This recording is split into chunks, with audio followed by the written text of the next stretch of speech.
You're listening to the Thrive Podcast, where every week we dive into a practical, tactical tip to bring you from a life of simply surviving to thriving.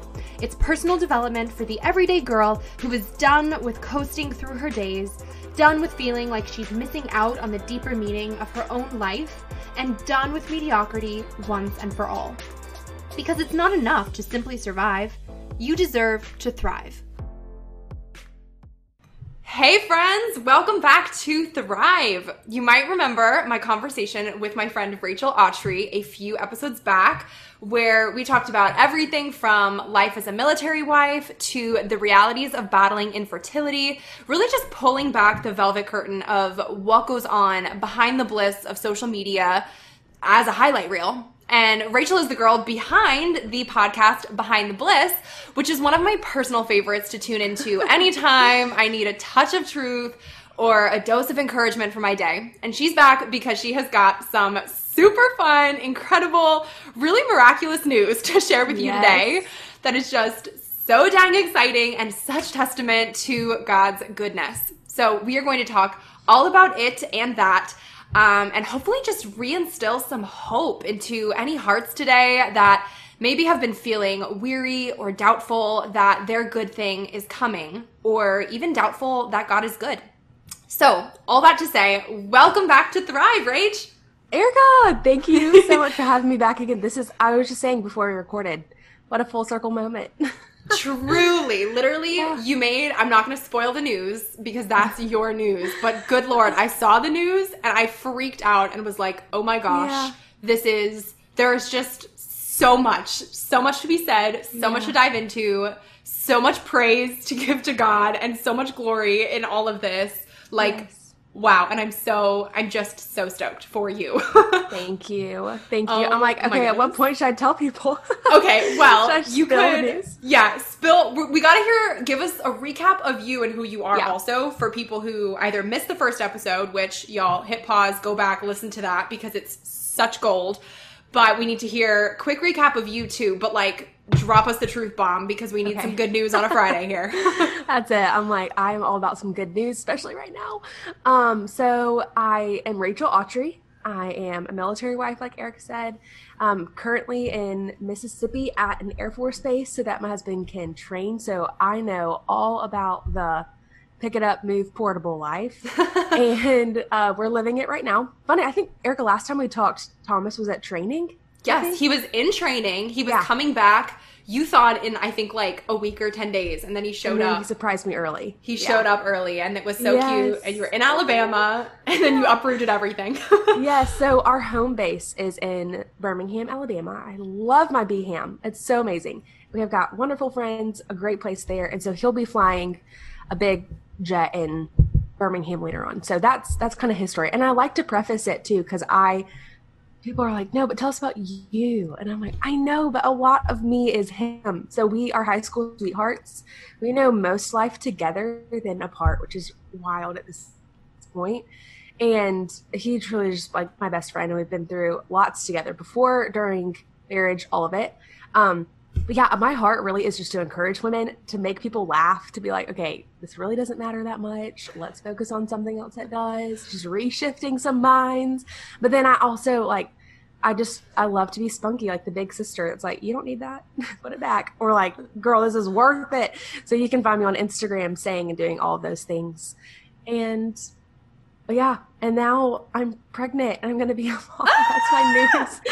And it's wild. So I'm like, okay, at what point should I start saying and I'm a mom? Mm-hmm. You weird. Are. It's crazy. Well, and that's such huge news too, because the last time we talked, so much of our episode was talking about your infertility battle. And you were infertile for what, 2 years? Yeah. Yeah. So it's also really weird too, because I'm like, people listening might get this, but I'm like, okay, at what point too do I share and say that was a part of my story? Because I definitely want to identify it because this baby is such a miracle. Or at the same time, I don't want to give it too much attention because, not because I'm embarrassed of it at all. I talk about it all the time, but I'm like, it doesn't have the power. So at what point do I drop that part of my story? I'm like, no, God wins. This is all I'm claiming. In fact, I'm pregnant. I have a beautiful baby one day.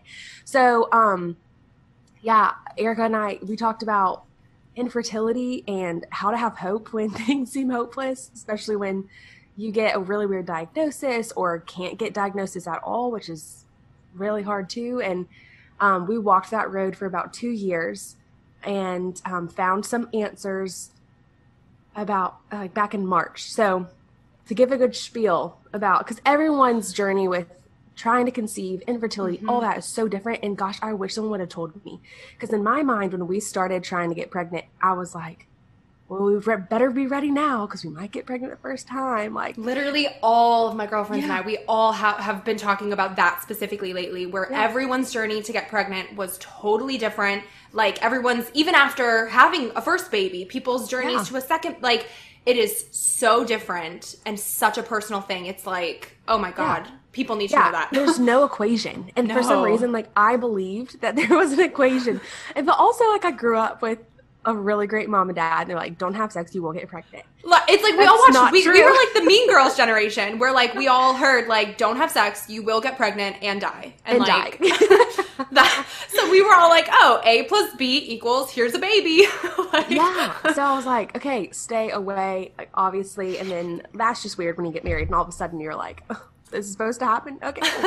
Which is a whole nother conversation. But I just, I guess I assumed maybe. And also, you know how everyone's like, be careful, like my husband sneezed on me and I got pregnant. Like, and so I don't know why I just built it up in my mind to be something like that, and it wasn't, which I think was more crushing than the fact that it was hard. Like if I had prepared myself in the beginning, like I am up for anything and I'm not guaranteed anything. This could be hard for me or this could be the most fun, easiest thing ever, but I can't assume what this is going to be because it almost, you have more to grieve than just the hard thing. You have the fact that you're losing a dream. This is really stinking hard. And all the what ifs that might not happen that you don't want to get your head wrapped in, but are just reality at that point. So that's kind of where we found ourselves. After a year of trying, we went back to my doctor. We just told him, hey, this is really awkward, but like, are we doing something wrong? Pretty sure we have this thing figured out and we're not really quite sure. And he said, okay, yeah, it has been a year. We'll start running some tests. Ran tests on both I and Thomas and things just came back normal. And that was really frustrating. Like, I know it sounds twisted, but part of me was like, maybe something's wrong. You know, like maybe they can find something. Yeah. Maybe my thyroid will be off. Who knows? You know, but people talk about being able to figure something out. So I was kind of hoping for some bad news that would lead to answers. We just got great news. And I was like, okay, well, if I'm healthy, you're healthy, God loves us. What the heck? I was so mad. And we kind of just kept trying and just try to be diligent. And with all that, there was Thomas going to training, military life. That doesn't help getting pregnant. No. He was like, so this is going to be impossible for the next 2 months. I was like, I know. But yeah, we basically just like really started praying. And I know that sounds really cliche because everyone's like, pray about it. And the last thing, honestly, that I felt like I really wanted to do was get real with God about it and be like, honestly, I'm kind of mad. My life has been not so easy. So to be honest, also, Erica, I imagined that, I think I said this in our last episode, I almost believed that like God owed me this. I was like, I have had a really hard life and now we're here and this is happening to me. And I'm so confused because I've been through the ringer.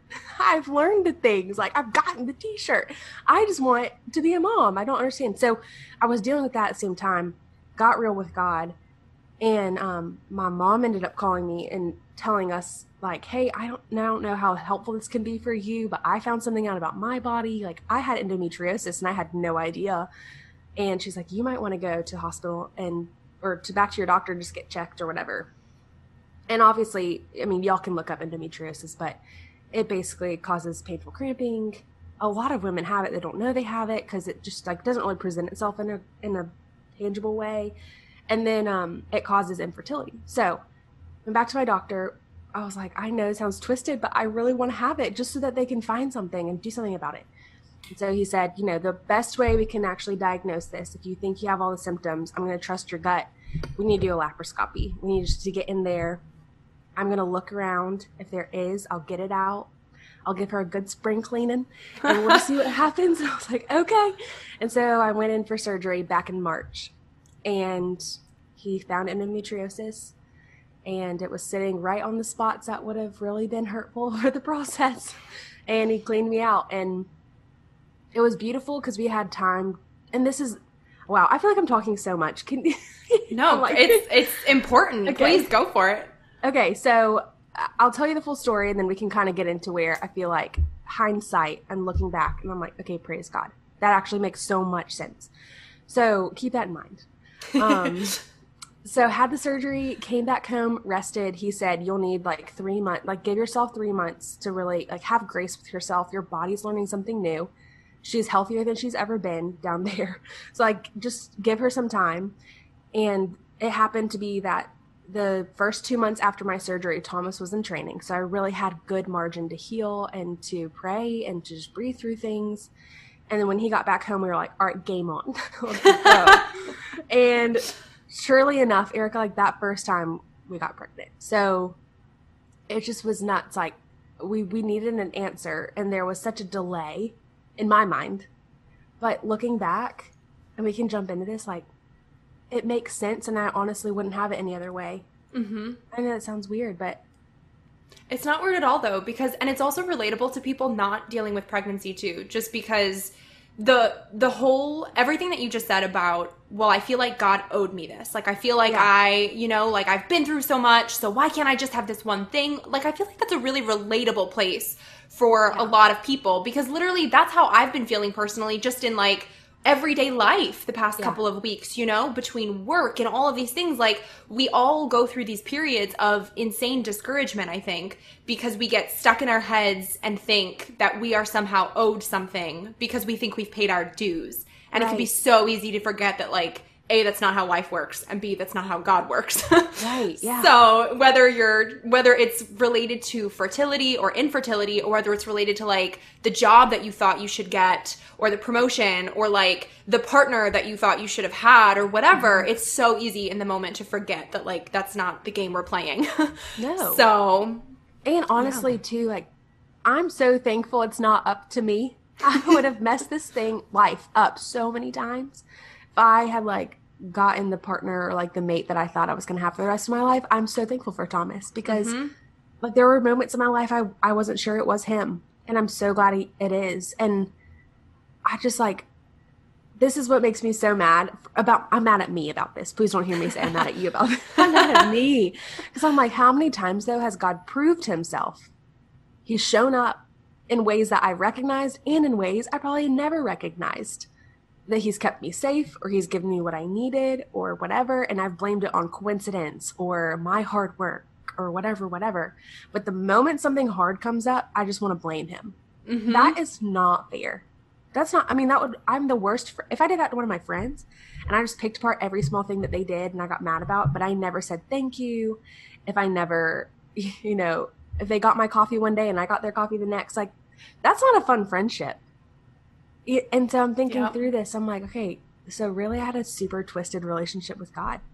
And it revealed a lot of hard things like that to me. And like I said, hindsight, timing, how logistics of just life has played out, it really was best that I was pregnant now, not 2 years ago.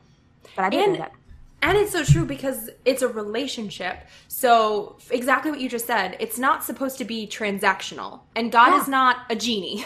He's not the genie in the lamp that we can just be like, oh, hey, like, I need you, I need XYZ, please make it happen. Like, it is a relationship. So the same kinds of trials that we might experience in our relationship with our friends or our spouses, we still are going to have trials in our relationship with God. It's just kind of more one-sided, because like he's already perfect and got his stuff figured out, and he's more the patient one waiting on us to get our acts together and like get on the same page of trust. So it's, oh my gosh, important to remember. You're right. Talk to us about the God winks in your journey, because I know you shared this on Behind the Bliss when you announced your pregnancy, and I was like, wow, what a cool, this was like the perfect hindsight is 2020, or God's sight is 2020 kind of thing. And I know we mentioned God winks in past episodes of Thrive too, but I think they're worth mentioning again, because they're just so cool and so special. And it's like such a beautifully intimate and almost funny way that God really does communicate with us in everyday life, which we also tend to forget because we're like, lightning bolt, message in a bottle, like send me something from above. And then we're like, wait. I'm right here. I'm speaking to you in the simplest of ways. You're not listening. Or we don't see it. Yeah. Or we don't have eyes to see, which is most of the time my problem. Same. So there's several. So I'll just tell like a few, and then if there's one that you heard that you're like, but wait, tell about that, then let me know. Okay. Because I feel like I'm getting like more each day. So 2 years ago, we thought Thomas was going to be where we are today, as far as training in Mississippi. So he got accepted to become a pilot, and that process is really interesting with the military. You have to go through like basically 3 levels of training, and this is the second. And we thought that this would land 2 years ago, which is why we started when we started trying. Our plan was always to come into training pregnant, and it helps a lot just to be able to like have military life is really on the go. And so to have a 1.5 years promised in one location made a lot of sense for us to get pregnant, because we're like, okay, well then we won't be moving or like relocated or whatever. It just makes sense. So that was the plan. And it's funny because with things getting delayed, because that's just kind of how military is sometimes, with things getting rescheduled or canceled, or Thomas even like broke his foot right before he was supposed to come. So they had to put him in a new class. Like, then COVID happened and it pushed all the other dates back. And here we are, and we're coming into training pregnant like we desired. But I didn't know it was going to be, August 2020. I thought this was going to be like May 2018, and it wasn't. Crazy. And so God's like, girl, I hear you. I know I want that for you just as much as you want that for you. You know what? Great plan. I love that plan. I don't want to hold that plan away from you. And in fact, I want to give it to you so much so that it might be hard to wait for it. And that's exactly, I feel like, what happened. He probably has a lot more loving and kind words than what I just said. I'm not putting words in his mouth, but that's why I really feel like the process was for me of saying, if I want to be aligned with what God has for me, I have to be okay waiting or being patient, or moving and going right here, right now, and saying yes. And I feel like rarely is there ever an in-between. You're like, I want this. And God's like, okay. And he just drops a little parachute of whatever it was right in front of you. Like that doesn't happen. That's Hunger Games. That's not. I was about to say that's the Hunger Games. And like, Lord knows we don't want that reality. No. So I'm like, okay, that's not real. Really what he wants. And it's not even, in my opinion, it's not that he's testing us. Romans 8:28 tells us that he wants to make all things good for the good of those who love him and are called according to his purpose. What does that mean? It means that when things you think are going bad, really he's trying his best because he's a good and perfect dad that is trying to weave together the story to have the last word and make sure the last word is a good word. But that means that sometimes the weaving is going to be really hard. It might be uncertain. It might be challenging, difficult, filled with grief, whatever it looks like. But that's how it sometimes has to work in order for it to work out. It's not always going to be you want to get pregnant? That is so cute. Let me just put a little baby in your tummy. Like that's amazing. It happens for some people, but that's because it's still in his timing. Mm-hmm. And so if you ask me, I'm like, listen, we've learned a lot through this situation, and this is not going to be the last time we ask for something and we're called to wait for something. So we've learned a lot too that I'm trying to share with friends today on your episode. Like just what you think is going to be a delay is not a delay.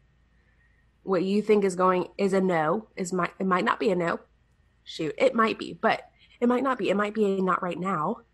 There's just so much more to who God is than I think our minds can conceive. And we try to put him in a box and an equation, whatever it is. And so when he doesn't meet our equation, we get mad, we doubt who he is, and we write him off, which means that we don't see the God winks. We don't see how he shows up. So that was one of them, is timing. The other one was I had a friend actually text me. I think I maybe was like 4 days pregnant. I'm not kidding, Eric. I was so early. If I wouldn't, like the test would not have picked it up if I was. That's so early. Wow. Yeah. And she texted me and she said, hey girl, and she knows my story. She has a little bit of context, I'm sure, but we don't text often. She doesn't live in the same city as me. I love her so much, but she's not one of the girls that had the behind the scenes information. So she texted me and said, "Hey girl, I don't know why, but I just had the weirdest, most vivid dream that you were pregnant." And she's like, I hope that's not weird, because she knew about my infertility journey. So I'm sure she really was hesitant sending that text, because that can be sometimes hurtful. You know, that you're like triggering. Yeah. I'm like, don't like tease me. But no, for some reason I had so much hope. Like that was bold of her, because now looking back, I'm like, I don't know if I would have texted one of my friends going through infertility. Yeah. So good for her. But it was amazing, because it was the first like permission to hope and to dream and to be like, you know what, maybe I am this time. Maybe I am. And it's okay to dream big, but it's okay to have hope. And I think what that 2 years did to me was really hard and dangerous, where I started pre-grieving things that I never will ever walk through. So I wasted so much emotional energy writing a story that never happened. 2, I also like lost what it was like to hope, because I didn't want to hope and then be crushed again next time I started my period. I was like, I'm just going to go ahead and expect it to happen. That way, when it does, I'm prepared. How pessimistic. I mean, some people call it realistic, but I'm like, no. Listen, if you want to be pregnant, then have the hope to be pregnant. Yeah. So her text really was hey, Rach, it's okay. Like, you can want that. It can still happen. That was awesome. Do you remember any other that you're like, I think those were the biggies. Yeah, but those were the 2 biggies. I love the timing story so much, because in the moment, and I'm sure anyone listening who has been through or is currently going through a dark time, in that period of time, it feels all encompassing. It completely envelopes you. It is so hard, if not impossible, in the moment to see past it and to see the light at the end of the tunnel, because you're just in so much grief, whether it's grief for things that have already actually happened, or like you said too, grief of a dream or grief of some pre-grief. Like, and we went through that with everything with the NICU, and you know that, and all of my listeners know that. So it's funny though, now looking back, and my husband Jamie and I just talked about this the other day. It's like Liv's approaching her 2nd birthday, and when we look back now, the NICU is almost a blur, which is crazy, because in that moment, it felt like a never-ending hell. Like it was our entire life for so long. And then for months thereafter, it was just medical complications and like hardship after hardship, where every day we were like, oh my God, are we ever going to be out of this? Yeah. And now, out of it, on the other side, we're looking back and we're like, wow, it's hard to even remember that. Like it's a bug on the rearview mirror now, but it's such an important part of our story and Liv's story and what God's story was for our family. So it's cool, because you think about God's perspective. Oh my gosh, all of the hardships that we go through in everyday life are literally like blips on the mirror, and God's like, you know what? You just have to trust me and get through it. And like you said, Romans 8:28, there will be good at some point. You don't necessarily know when or in what way, shape, or form it's going to take. And it might not necessarily be the good that you thought that you were going to get or that you should get, which is a hard pill to swallow sometimes. Yeah. But it's going to be good for the kingdom, and it's going to be good in what he knows needs to happen for the greater good. So that's it. Yeah. Yeah. Man. But it's so hard. Yeah. That's what I'm just about to say. Like, how often am I like, I really want a peanut butter and jelly sandwich? And God's like, I think we even talked about this on, I can't remember. I'm like, there's so much good in that last episode. I'm like, okay, if I didn't say it there, I need to say it here. Yeah. But my thing is like, there's so many times I'm like, okay, I really want a peanut butter and jelly sandwich. And God's like, really? Or I'm like, I really want a Lunchable. God's like, okay. He's like, I have Thanksgiving feast. You're more than welcome to start having. You're like, grab a plate, get some stuffing, some turkey, anything you want. And I'm like, I think I'll have Lunchable. And he's like, are you kidding? And I think I do that so many times with the ideas in my head I think are amazing. I'm like, this is the best idea I've ever had. And God's like, that's a Lunchable idea. Like, I got something better for you. But the better obviously takes longer to prepare. You don't just rip off a plastic like covering and start eating it. Like, you have to wait. It's prepared. You probably smell it. And sometimes you got to wait till November. Yeah, I was about to say, it sometimes only happens once a year if it's my family. So like, there's just so many. Yeah, that's the best way I know how to explain it, is like, I think that we have an idea of what we deserve, quote unquote, or who God is, or what we would want for our life. And I think God's like, no, I mean, Ephesians 3:20, he wants to give us abundantly more, all that we could ever ask or imagine. And in order for that to happen, we kind of have to submit to what he wants. And if he says, sit down, like, put your napkin in your lap and just like, hang on, I'm going to go pull something out of the oven. Just sit down, put the napkin in your lap and wait for something to come out of the oven. Like, just don't go reaching for the Lunchable. Mm-hmm. So I think that that's how I operate, at least. So I can imagine that's how other people operate. I'm just impatient sometimes. Absolutely. So, yeah. Okay. I think this is also where things can be hard, because it can be a whole lot easier to share messages of hope from the other side, so to speak. Right. And like, you and I both have been through something hard, but we're on the other side. Mm-hmm. So I don't necessarily want to come at it from that space, because that space is obviously not yet relatable for the girl still struggling to have a baby Earthside. Yeah. And the reality is that everyone's journey is different, and everyone's path to get there looks different. And just because we want something in life, whether that's a baby or whether that's something else entirely, like a job or a house in that neighborhood, it doesn't mean we're going to get it, even if we're the biggest God-fearing woman in the house. So since you've been in that place for 2 years without that knowledge or guarantee, obviously, of either conceiving your own biological children, and you know that pain of infertility and the struggle of hope in the darkest times, can you speak to that girl now? Maybe not necessarily as the girl who's now on the other side, but as the girl who knows how hard it is to stay hopeful and faithful when you're essentially feeling forsaken. And how do you stay faithful and not lose hope entirely with each failed pregnancy test? Mm-hmm. You know, like, what helped you to stay close to God and like stay mentally okay in the hardest of hard times? Yeah. Pretending that you don't know that it has a happy ending the way that you hoped that it would. Mm-hmm. Yeah, it's funny because I didn't feel that way. There were a lot of moments where I think we took like 3 pregnancy tests, because I actually had the, you know, like, you actually have a reason to take one. You're late or whatever. And I was like, okay, I'm going to go ahead and just take one. And they were negative. And, but obviously I had 24 periods, and 24 times I was let down, and I get it. And there's people probably that are like, yeah, I'm on my 100th period now. And there's people that are like, I'm in month 3 and I'm already really devastated. Like you're saying, everyone's got a different process and scenario. But I just want to give you the permission that it's okay to not feel hope. Like, I pray you don't stay there, but I think the guilt that we give ourselves for feeling feelings that we quote unquote shouldn't be feeling or whatever made it harder for me, at least. But it gives us a beautiful opportunity, like I was saying earlier, to get real with God and be like, I don't like that. That's not fun. I don't want to do this. No. And I think he gives us the permission to be real with him. And that's the relationship we have, where he's like, okay, just, I want to comfort you, but I can't comfort you if you're pretending to be comfortable. I can't comfort you if life is comfortable all the time. Like, I want to be your savior. I want to rescue you. I want to be with you. I want to walk through waters with you. But I think that I forgot to invite him into those. I forgot to invite him in the bathroom when I was about to, like, you know, you're like, I think I started my period. Let me go check. Like, I forgot to be like, okay, come Lord, with me. Yes, like, you've given me a spirit. Like, you have not given me a spirit of fear, but one of power, love, and a sound mind. And then I walk in the bathroom. I wish I had done that. I didn't. I think it would have made things easier. So when you feel like you should feel a certain way, it can make things harder. So instead of like being mad at your emotions, just cling to truth, because your truth trumps feelings every time.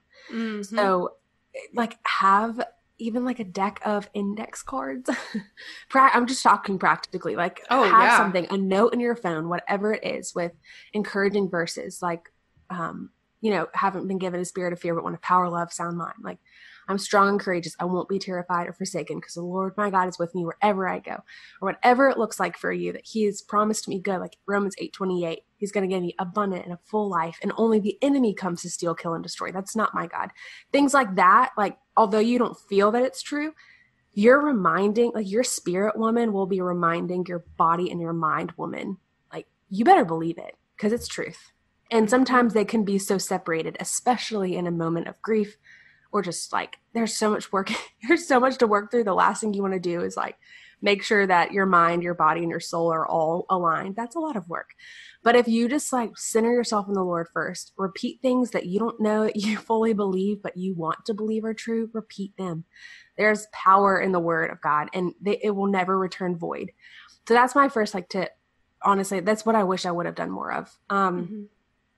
So yeah, I would just say, I can't promise you anything, and I would if I could. I wish I could circle a date on the calendar and be like, just hold out for this, because that's easier.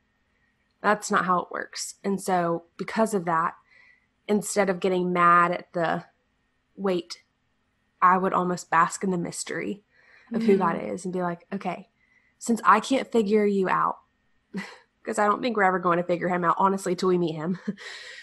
Like, since I can't really truly figure you out and how everything works, will you just show me what I'm supposed to be learning at least? And I think he is going to reveal some really cool things to you.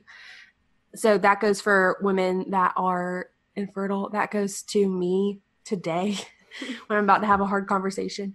Like that should go before anything that you do that you feel like you can't do on your own, because newsflash, you can't. Mm-hmm. So those are some practicals, and I really hope they help, because I wish I would have done them. I love that. And I think that's so important. I forget if we talked about this on Behind the Bliss or Thrive in the Past, wherever, but I feel like we've talked about this before, where like, even if you think about like having a fight with your spouse, for example, like I couldn't even tell you how many times I've gotten into a fight with Jamie, and then I ended up literally like in the bathroom crying on the floor or something.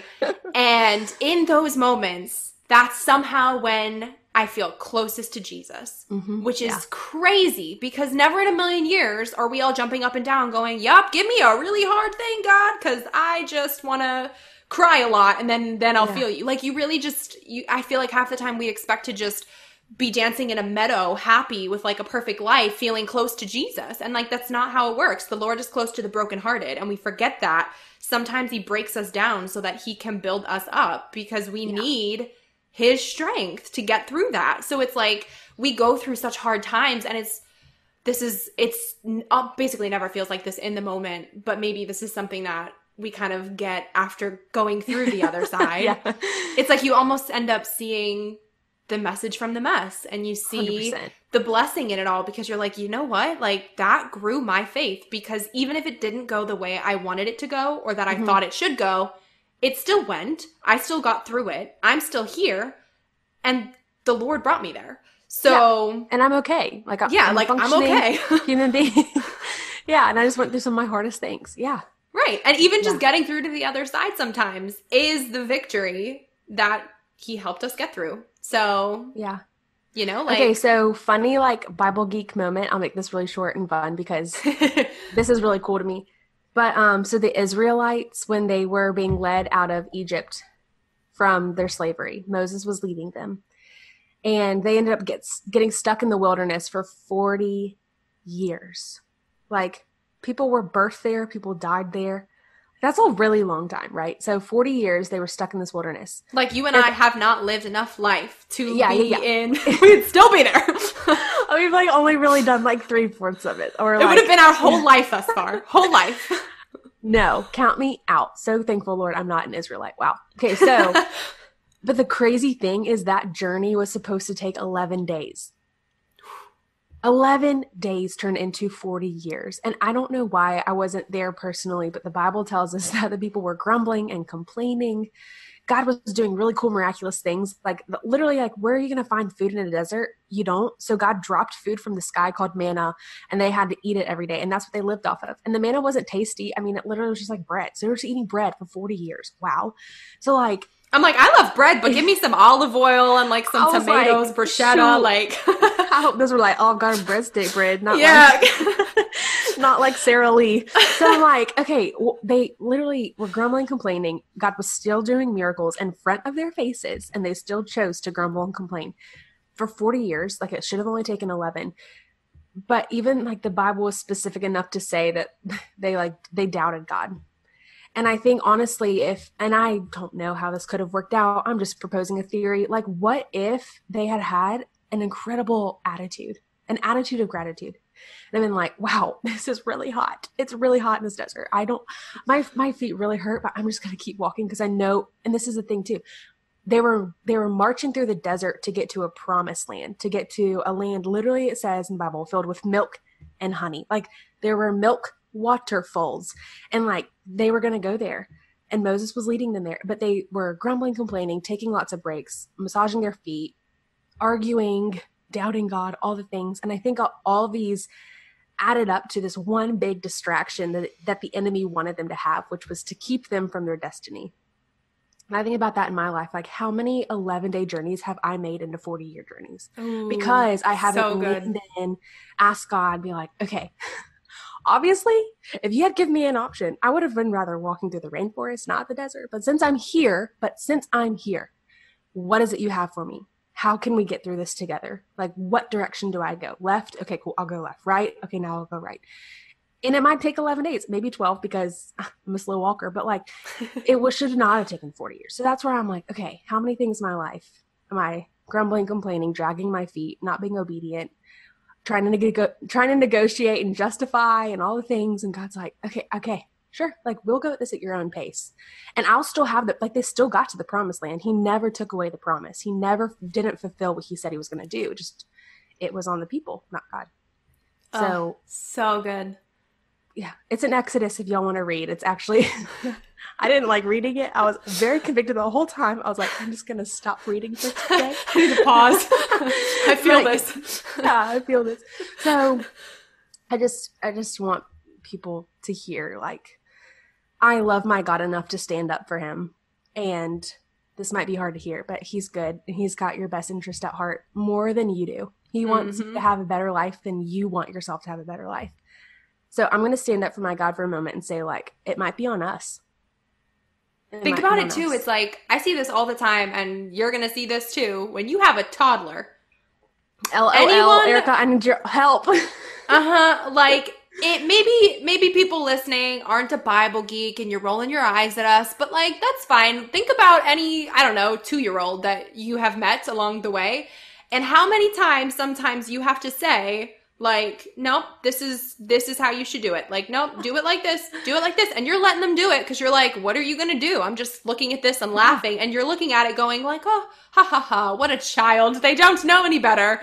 Yeah. But if they would just listen to what you were saying, they would have done it in, 10 seconds? Like, toddlers are literally known for taking, like, a 10-second task and turning it into 10 minutes or more, and then some, and also leaving a massive tornado mess for you to clean up after. And it's like, hello, that is God with us. Like, God's just up there looking at us going, ah, ha, ha. Like, if only you would listen to me, I would have made this easier for you. But no worries. I'll just come and clean up your mess in the end anyway, because I love you and I would do anything for you. And it's like, hello.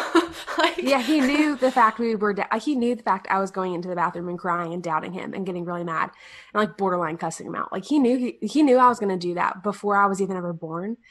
But he sent his son Jesus so that I could have the grace to be able to talk to him in the realest of ways, to have a relationship with him, to be like, I need access to that information. He's like, okay, well, thanks to my son Jesus, you do. Yep. And if we try to do it our own way.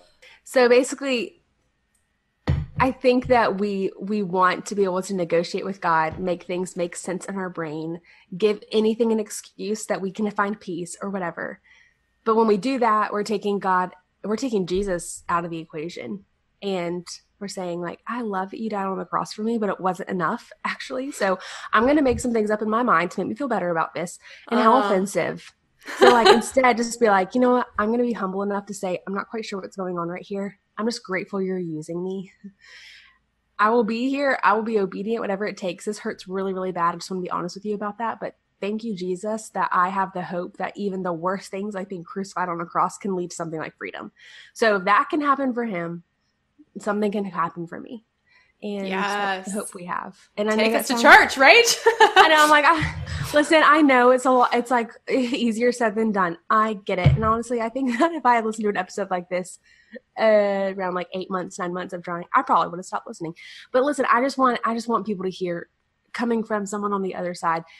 And not because not because I'm better, not because my story's cooler, not because God loves me more, anything like that. That's not how this works. I'm telling you this because I'm talking to the me. I'm talking to me a year and a half ago. And this is what I needed to hear. So I can imagine it's something you might need to hear too. So please hear me say this out of love. Like, I'm only telling you this. I know it's hard to hear because I love you. And I wouldn't be loving you well if I came on Erica's podcast today. It was just like talking all the fun pregnancy things. That's not loving you well. So that's and the thing to point out too that I think is really important is not once have you said, you know what, I'm just so blessed. Like God has just blessed me. Like, yes, God has blessed you. God has blessed me. We are all blessed. But I feel like a lot of people don't necessarily benefit from hearing that sort of message when they're going through the hard time, because you just sit there and you're like, yeah, hi, can you bless me too? Like, yeah, I would also share your blessing that you happen to claim. Right. Like so that can be hard because we can hear messages that have the best of intentions to serve as encouragement and as hope giving. And they can end up accidentally having the reverse effect of people just becoming a little bit more bitter and a little bit more discouraged in terms of like, yeah, hi, feeling a little bit forgotten here. Like, you want to pass one over?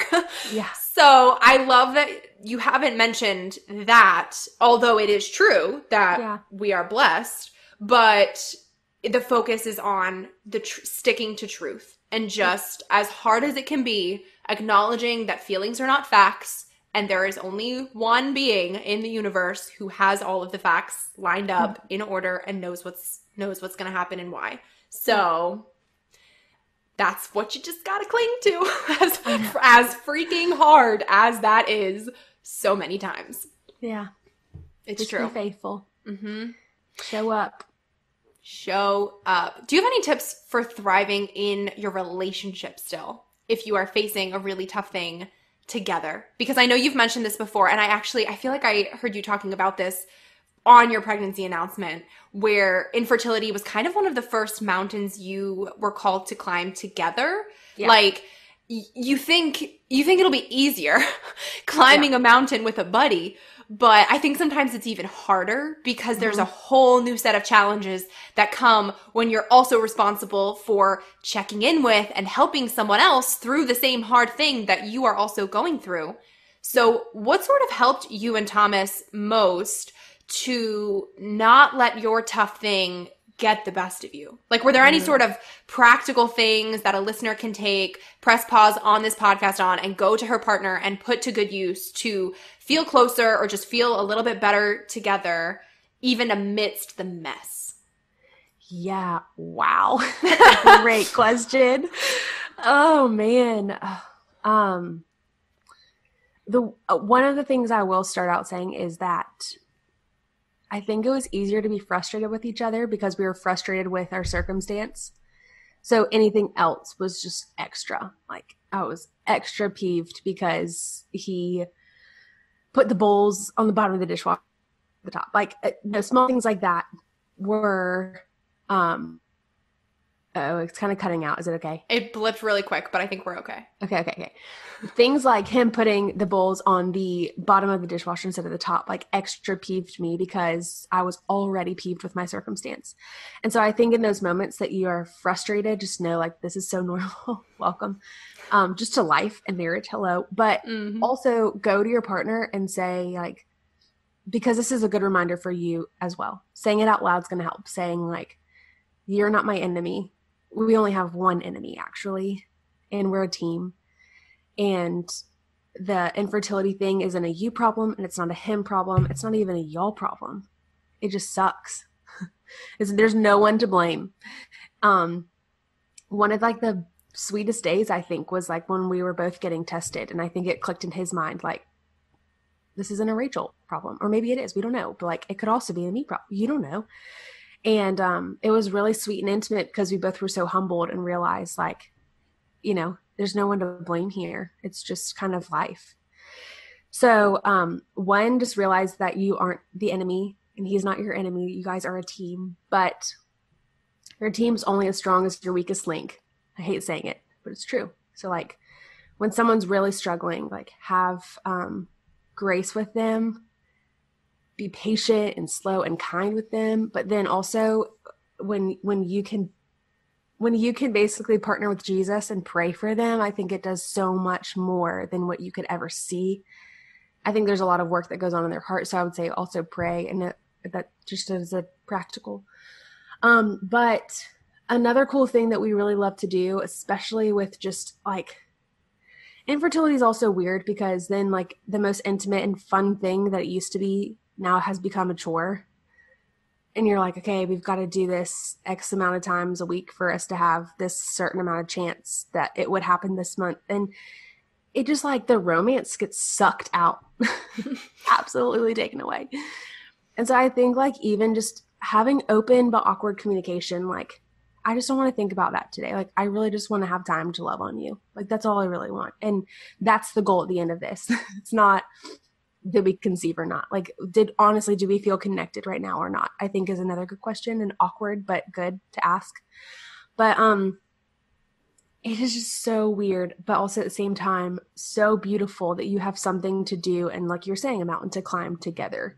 Because although the mountain climbing is really, really hard, it makes the view so much more worth it when you get there and you have someone to enjoy it with. And you're able to sit there, take your time, like hold hands, look, be like, oh my gosh. Like when we got the positive pregnancy test, I don't think it would have meant as much to me had we not known what it took to like climb a rock face to get there. And that moment was so intimate and so sweet that you can't, it's like euphoric. You can't really explain it to anyone, but I think that you have to remember you're a team. It's just you two. Yeah.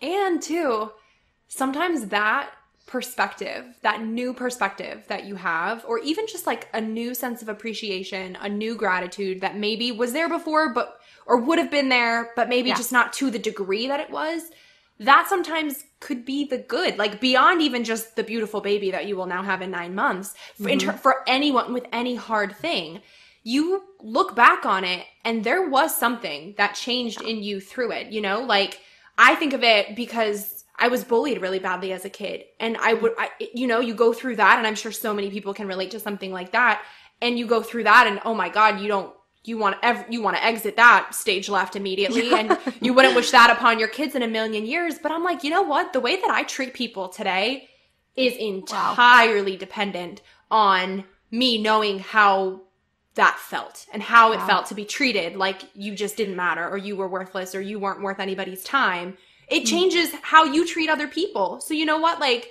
God can take your bad thing and change that and use that in ways that happened to me in the 6th grade. It's literally been a very long time since all of that. And that's where the effect happens, you know? So it's like that, your appreciation for your baby now, and the way that you treat your baby, the way that you treat fellow girlfriends who are going through what you went through, like all of that is now impacted by your story. So all of that now has the potential to have good come from it because of what you went through, which is like, look at that mountain. I had someone last night, they were like, get ready to wake up every 2 hours to like feed or like soothe your baby back to sleep. And I was like, that actually sounds amazing. Yeah, you're like, bring it on. With my biological child every 2 hours. Yes. Count me in. I'm so pumped. So yeah, totally. It changes your perspective. It also shows you that there's so many people fighting battles that aren't public, and you never would know. So like the woman checking me out at the grocery store the other day and bagging my groceries, like had no idea that we were having a really bad day. She had no idea, but she treated me with kindness, and honestly uplifted me. I was like, okay, this is actually really kind. This is really sweet. And vice versa, it can have a counter effect when you're not treated with kindness. And so think about the way that you're treating other people. Everyone's got a battle. You just might not even know. They could have gotten the worst news at the doctor that morning. Like just treat them with, like have the grace for them that you would expect and you'd want for yourself. That's what I've learned through this process too. So good.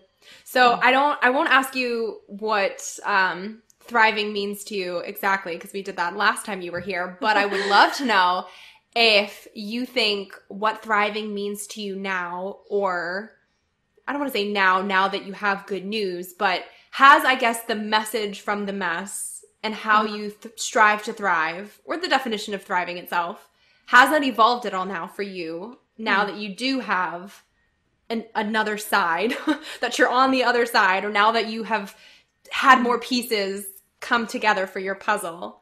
Do you think any of that has kind of changed for you at all? Or have you gotten any more clarity in the message now that you're on the other side of the mess?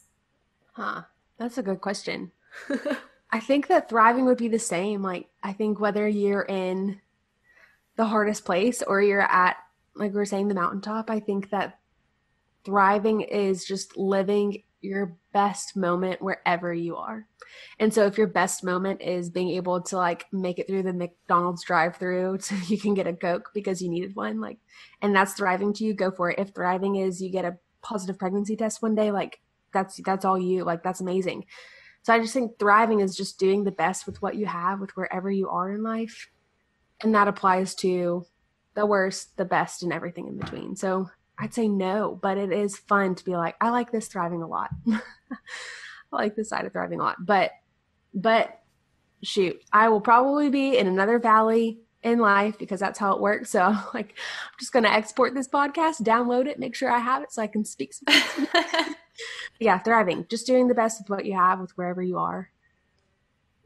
And that applies to pretty much a lot of places. Yeah, I think Teddy Roosevelt said that back in the day. So clearly he was on. I think so.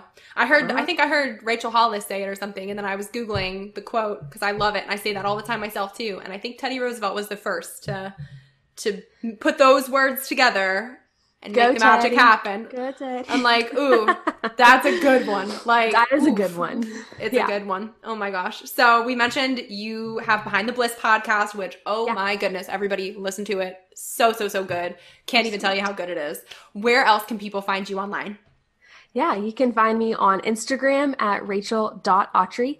So it's just Rachel, just E-L, not A-E-L. And then Autry, A-W-T-R-E-Y. And then I also have rachelautry.com. And yeah, Behind the Bliss podcast on any of your favorite podcast listening platforms. Yay. Wait, before you go, if you like what you just listened to, drop us 5 stars on iTunes. Make sure you're subscribed to never miss an episode of Thrive. And if you're on Instagram, snap a screenshot and share to your story with what episode you're tuning into, and tag me at Erica Lagenza with what part resonated with you the most. That way I can see what's helping you and your friends can pick up a helpful tidbit too. Thanks for tuning in. It's your time to thrive.